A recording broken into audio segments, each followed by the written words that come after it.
Okay, so I just had to make a video. Um, I made two videos that I posted talking about spiritual warfare, but something told me to start researching archons. I used to hear about them when I used to learn different information from different teachers.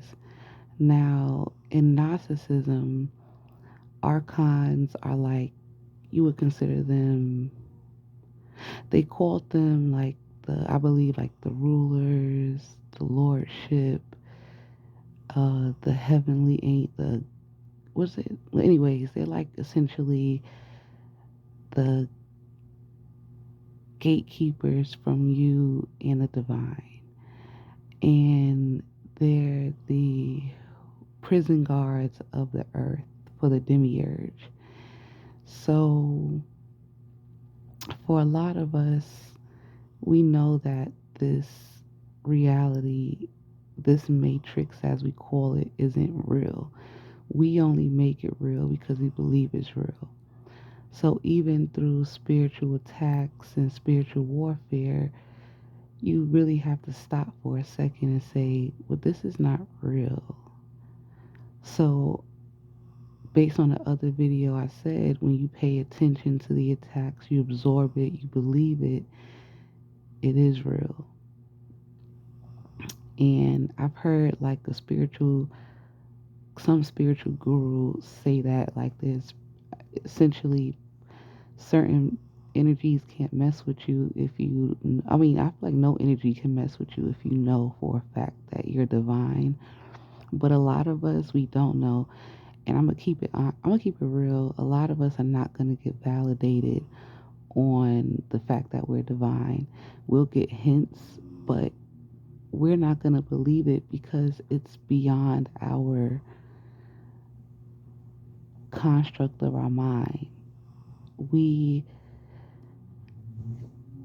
can't, like, we can make it out of here, but we're looking at things the wrong way sometimes.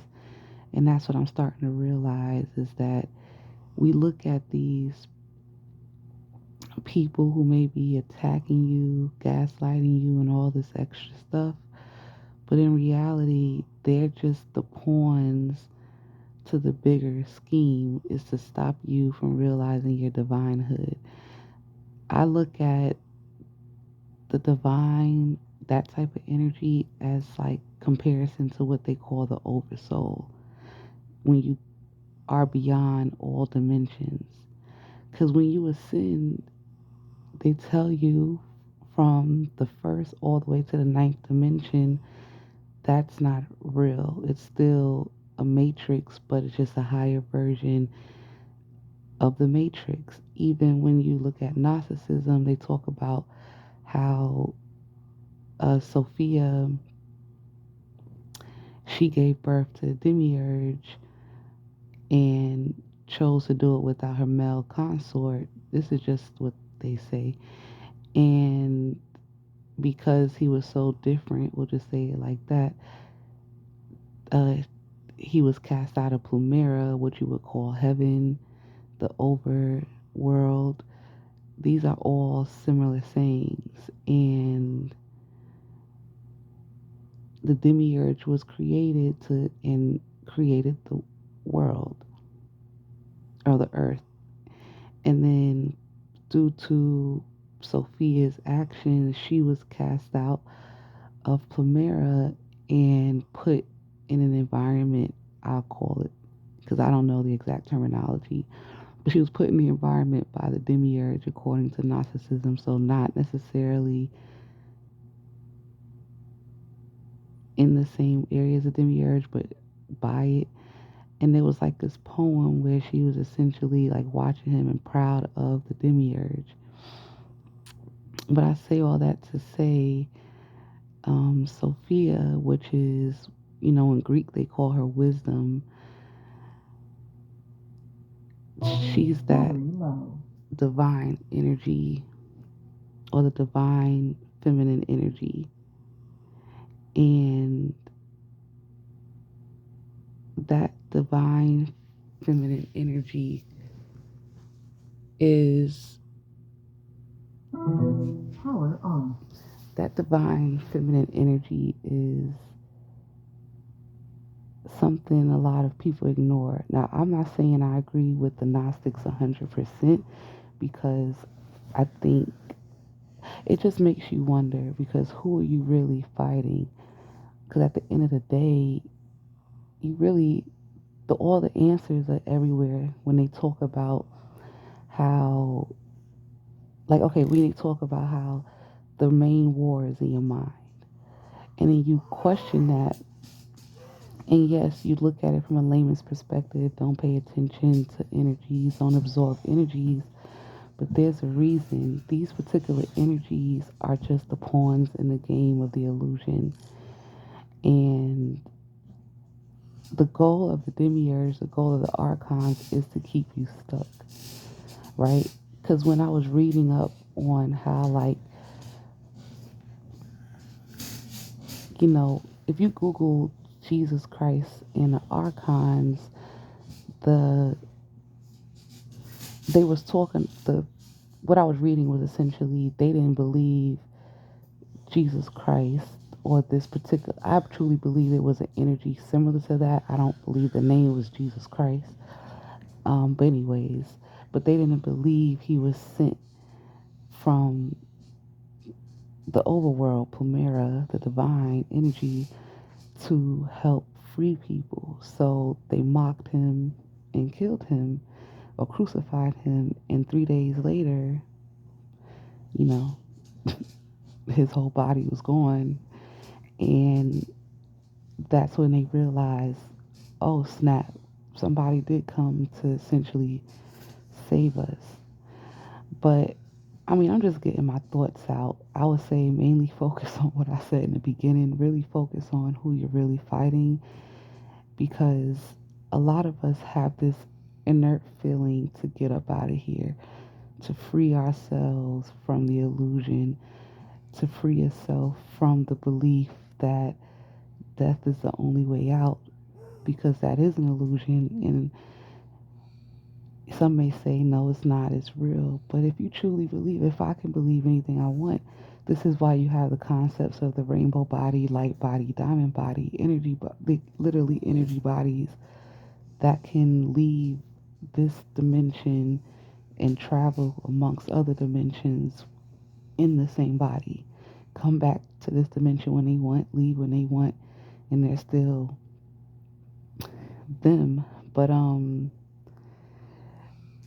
I know because I lost my train of thought about the Sophia situation and the Demiurge and the Archons, but I just thought that was interesting. And I did want to mention, I remember sitting down or laying down, and I was thinking about the Archons. This was a couple of years ago, and what I thought about, I started to feel their emptiness. And maybe because they were created by the Demiurge, where it was like this void and I could feel it in the depths of my soul how void that energy is. Um, and it had me kind of feeling bad a little bit because a lot of us have that divine spark in us and that willpower, but some energies were created with that without that divine spark. They were created with a void essentially, and it was a very empty feeling. And like I said, I felt bad a little bit because I kind of was just like, well, damn, like that sucks. That's kind of like not. I felt deeper than that, like how I'm saying it, but it was just a really deep void feeling, and the connection I had was like I couldn't imagine living life and being that void. So, you know, take that and put it where you want to put it. But I just, you know, there is a part of me that gets why some energies are the way they are if they're void of that divine energy, not by choice, but by creation and what created that energy.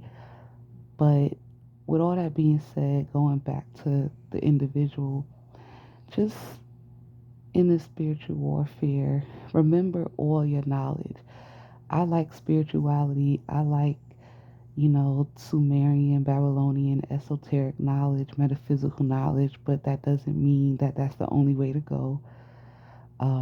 I just feel like that information, when you tie it in with the seven planets, with the nine planets, and Saturn's fall, and it just the things that I've had to think about and make sense of. So I want to mention Lucid Living TV. I feel like she is definitely was always beyond her.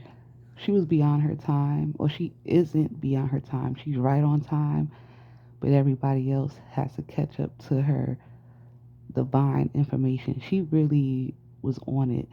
And the more and more I started to grow in my energy and my understanding of life is when I started to connect and understand some of the things she was saying. So if you even go back to Lucid Living TV and go through some of her old videos, hopefully she didn't take it down, but she definitely has some information that'll get you thinking. Obviously, everybody knows, if you don't know, Brother Yosef, a lot of his teachings, dream wise, and a lot of the people he interviewed. I just think that it's so much information out there, and we do get caught up in this illusion, and we do forget that we are divine, and we do forget that we're trying to make it up out of here. But it does get difficult. So you are ascending, but you get stuck in the matrix because you haven't fully awakened and connected to get up out of here for real and to surpass the illusion, even with the nine dimensions, and go ahead and finally make it to heaven. I think it's called Plamera or the overworld. But I just wanted to kind of discuss that because I felt like I just had to say something. All right.